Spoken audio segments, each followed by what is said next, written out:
Hi മക്കളെ, അപ്പോൾ നിങ്ങളുടെ ഓൺ എക്സാം ഒക്കെ ആകാറായിട്ടുണ്ട്. റിവിഷൻ സ്റ്റാർട്ട് ചെയ്യണ്ടേ? അപ്പോൾ ഇന്ന് മിസ് വന്നിരിക്കുന്നത് 8th സ്റ്റാൻഡേർഡിലെ സെക്കൻഡ് ചാപ്റ്ററുമായിട്ടാണ്. അതിൽ ഇമ്പോർട്ടൻ്റ് ആയിട്ടുള്ള കുറച്ച് ടോപ്പിക്സ് നമുക്ക് ഡിസ്കസ് ചെയ്യാം. റെഡി അല്ലേ? ഓക്കെ. അപ്പോൾ ചാപ്റ്ററിൻ്റെ പേരാണ് സെൽ ക്ലസ്റ്റർ അഥവാ കോശജാലങ്ങൾ. ഓക്കെ, അപ്പോൾ അതിൽ ഫസ്റ്റ് ഡിസ്കസ് ചെയ്യുന്ന ടോപ്പിക് എന്ന് പറയുന്നത് ടിഷ്യൂ ആണ്. അപ്പോൾ ടിഷ്യൂ എന്താണെന്ന് നമുക്ക് നോക്കാം കേട്ടോ. Tissue are the group of similar cells that have common origin and perform specific function. അതായത് ഒരേ കോശത്തിൽ നിന്നുണ്ടായ സമാന രൂപത്തിലുള്ള ഒരേ ധർമ്മം ചെയ്യുന്ന ഒരു കൂട്ടം കോശങ്ങളെ വിളിക്കുന്ന പേരാണ് ടിഷ്യൂ എന്ന് പറയുന്നത്, അല്ലെങ്കിൽ കലകൾ എന്ന് പറയുന്നത്.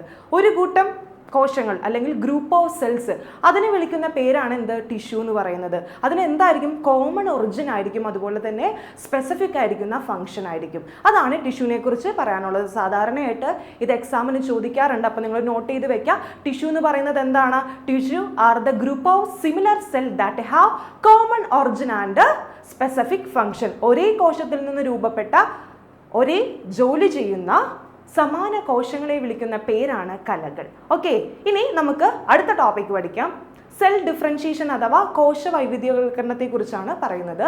അതായത് അവർ body is developed from a single cell called zygote. അതായത് നമ്മുടെ എല്ലാം ബോഡി ഉണ്ടായിരിക്കുന്നത് ഒരൊറ്റ കോശത്തിൽ നിന്നാണ്, അല്ലെങ്കിൽ ഒരൊറ്റ സെല്ലിൽ നിന്നാണ്. ആ സെല്ലിൻ്റെ പേരാണ് എന്ത്? സൈഗോട്ട് അഥവാ സിക്താണ്ഡം എന്ന് പറയുന്നു. ഓക്കെ, അതായത് നമ്മളെല്ലാവരും നമ്മുടെ ബോഡി ഡെവലപ്പ് ചെയ്തിരിക്കുന്നത് എന്താണ്? ഒരൊറ്റ സെല്ലിൽ നിന്നാണ്, അല്ലെങ്കിൽ ഒരൊറ്റ കോശത്തിൽ നിന്നാണ്. ആ ഒരു കോശത്തിൻ്റെ ആ ഒരു സെല്ലിൻ്റെ പേരാണ് എന്ത്? സൈഗോട്ട് അഥവാ സിക്താണ്ഡം എന്ന് പറയുന്നത്. ഈ സിക്താണ്ഡം കണ്ടിന്യൂസ്ലി ഡിവിഷൻ സംഭവിച്ച് ഒരു ഫീറ്റസ് ആയിട്ട് മാറുന്നു, അല്ലെങ്കിൽ ഭ്രൂണകോശമായിട്ട് മാറുന്നു. ഓക്കെ, അപ്പോൾ മിസ് ഒരു പ്രാവശ്യം കൂടി പറയാം. നമ്മുടെ സൈഗോട്ട് കണ്ടിന്യൂസ്ലി ഡിവിഷൻ സംഭവിച്ച്, അതായത് കോശ വിഭജനം സംഭവിച്ച് എന്തായിട്ട് മാറുന്നു?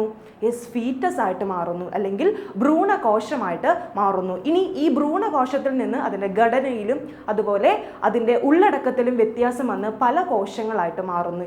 ഈ ഒരു പ്രോസസ്സിനെ അല്ലെങ്കിൽ ഈ ഒരു പ്രക്രിയയെ വിളിക്കുന്ന പേരാണ് സെൽ ഡിഫറൻഷിയേഷൻ അഥവാ കോശ വൈവിധ്യവൽക്കരണം. ഇത് ഒരു ഇമേജ് കാണിക്കുമ്പോൾ മക്കൾക്ക് ഇത്രയും കൂടി ക്ലിയർ ആയിട്ട് മനസ്സിലാകും. അപ്പോൾ ഇമേജ് ആണ് ഇനി കാണുന്നത്. കണ്ടോ? നമ്മുടെ സിക്താണ്ഡം അഥവാ സൈഗോട്ട്. സൈഗോട്ട് എന്താണ്? കണ്ടിന്യൂസ്ലി ഡിവിഷൻ സംഭവിച്ച് എന്തായിട്ട് മാറുന്നു? ഭ്രൂണകോശങ്ങൾ അഥവാ ഫീറ്റസ് ആയിട്ട് മാറുന്നു. ഈ ഫീറ്റസിൽ നിന്നാണ് മറ്റു കോശങ്ങൾ, അതായത് നാഡീകോശങ്ങൾ നെർവ് സെല്ലായിട്ട് മാറുന്നുണ്ട്, അതുപോലെ അസ്ഥികോശങ്ങൾ മസിൽ സെല്ലായിട്ട് മാറുന്നുണ്ട്, രക്തകോശങ്ങൾ ബ്ലഡ് സെല്ലായിട്ട് മാറി പല പല ഘടനയിലും അതിൻ്റെ ഫംഗ്ഷനിലും വ്യത്യാസം സംഭവിക്കുന്നു. ഈ ഒരു പ്രോസസ്സിനെ വിളിക്കുന്ന പേരാണ് എന്താ? സെൽ ഡിഫറൻഷിയേഷൻ അഥവാ കോശ വൈവിധ്യവൽക്കരണം. കിട്ടിയില്ലേ?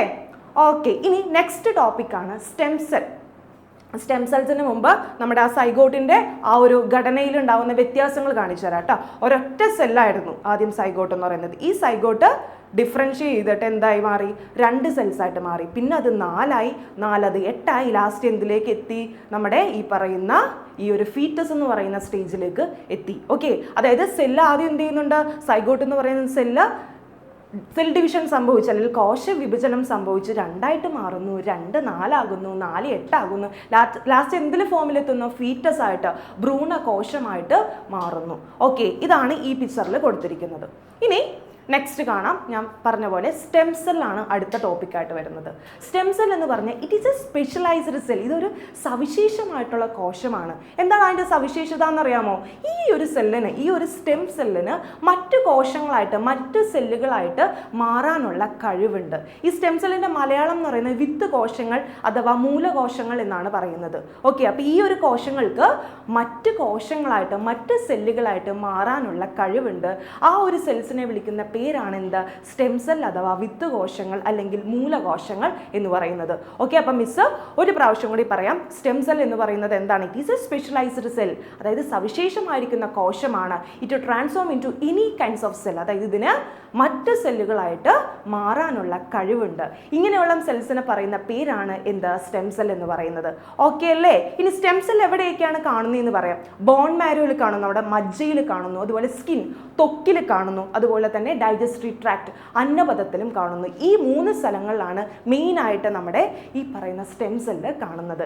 ഓക്കെ, അപ്പോൾ സ്റ്റെം സെല്ലിൻ്റെ എന്താണ് സ്റ്റെം സെൽ എന്നുള്ളത് നോക്കുക, അതുപോലെ തന്നെ എവിടെയൊക്കെയാണ് കാണുന്നതെന്നുള്ളത് നിങ്ങൾ നോക്കി വെക്കുക. സാധാരണയായിട്ട് ക്വസ്റ്റ്യൻസ് കാണാറുണ്ട്. ഇനി സ്റ്റെം സെല്ലിൻ്റെ ഇമേജ് നമുക്ക് കാണാം കേട്ടോ. യെസ്, ഇതാണ് നമ്മുടെ സ്റ്റെം സെല്ലിൻ്റെ ഇമേജ് ആയിട്ട് വരുന്നത്. കണ്ടോ? ഇതാണ് കേട്ടോ സ്റ്റെം സെൽ അഥവാ വിത്തുകോശങ്ങൾ അല്ലെങ്കിൽ മൂലകോശങ്ങൾ എന്ന് പറയുന്നത്. ഇനി ഇതിൻ്റെ ആപ്ലിക്കേഷൻസിലേക്ക് നമുക്ക് പോവാം. ആപ്ലിക്കേഷൻ എന്ന് പറയുന്നത് ഈ സ്റ്റെം സെല്ലിൻ്റെ കണ്ടുപിടുത്തം നമുക്ക് ഭയങ്കര മിറാക്കുലസ് ആയിരിക്കുന്ന ചേഞ്ച്, അത്ഭുതകരമായിരിക്കുന്ന ചേഞ്ച് നമ്മുടെ മെഡിക്കൽ സയൻസിൽ കൊണ്ടുവരാനായിട്ട് പറ്റിയിട്ടുണ്ട്. അതായത് ഡയബറ്റിക്സ്, അതുപോലെ തന്നെ ബ്ലഡ് ക്യാൻസർ, അതുപോലെ തന്നെ പാർക്കിൻസൺ, ഇത്രയും രോഗങ്ങൾക്ക് അതിൻ്റെ ട്രീറ്റ്മെൻറ്റിന് വേണ്ടിയിട്ട് ഒരു വലിയൊരു ചേഞ്ചസ് വരുത്താനായിട്ട് സ്റ്റെം സെൽസിന് പറ്റിയിട്ടുണ്ട്. ഈ പാർക്കിൻസൺ എന്ന് പറയുന്ന ഒരു നാഡി രോഗമാണ് കേട്ടോ. അപ്പോൾ ഈ രോഗങ്ങൾക്കിടയ്ക്ക് ട്രീറ്റ്മെൻറ്റിന് വേണ്ടിയിട്ട് നല്ലൊരു ചേഞ്ചസ് വരുത്താനായിട്ട് സ്റ്റെം സെൽസിന് പറ്റിയിട്ടുണ്ട്. അതുപോലെ തന്നെ അടുത്തൊരു ആപ്ലിക്കേഷനാണ് applied in the manufacture of artificial organs. അതായത് നമ്മുടെ മെഡിക്കൽ സയൻസ് കൃത്രിമമായിട്ട് അവയവങ്ങൾ ഉണ്ടാക്കുന്ന ആ ഒരു ലെവൽ വരെ വന്നെത്തി നിൽക്കുകയാണ്. അപ്പോൾ അതിന് വേണ്ടിയിട്ട് സ്റ്റെം സെല്ല് ഉപയോഗിക്കുന്നുണ്ട്. ആർട്ടിഫിഷ്യലായിട്ട്, അതായത് കൃത്രിമമായിട്ട് അവയവങ്ങൾ ഉണ്ടാക്കുന്നതിനും ആര് സഹായിക്കുന്നുണ്ട്? നമ്മുടെ സ്റ്റെം സെല്ല് സഹായിക്കുന്നുണ്ട്. അപ്പോൾ ഇത്രയും കാര്യങ്ങളാണ് സ്റ്റെം സെല്ലിനെ കുറിച്ചുള്ളത്. ഇത് സാധാരണയായിട്ട് എക്സാമിന് ചോദിക്കാറുണ്ട്. അപ്പോൾ നിങ്ങൾ എന്തായാലും നോക്കുക സ്റ്റെം സെല്ലിൻ്റെ ഡെഫിനീഷൻ, സ്റ്റെം സെൽ എന്താണെന്നുള്ളത്, അത് എവിടെയൊക്കെയാണ് കാണുന്നതെന്നുള്ളത്, അതുപോലെ തന്നെ അതിൻ്റെ ആപ്ലിക്കേഷൻസും നന്നായി നോക്കുക. അപ്പോൾ അടുത്ത വീഡിയോ ആയിട്ട് വീണ്ടും കാണാം. ടാറ്റ.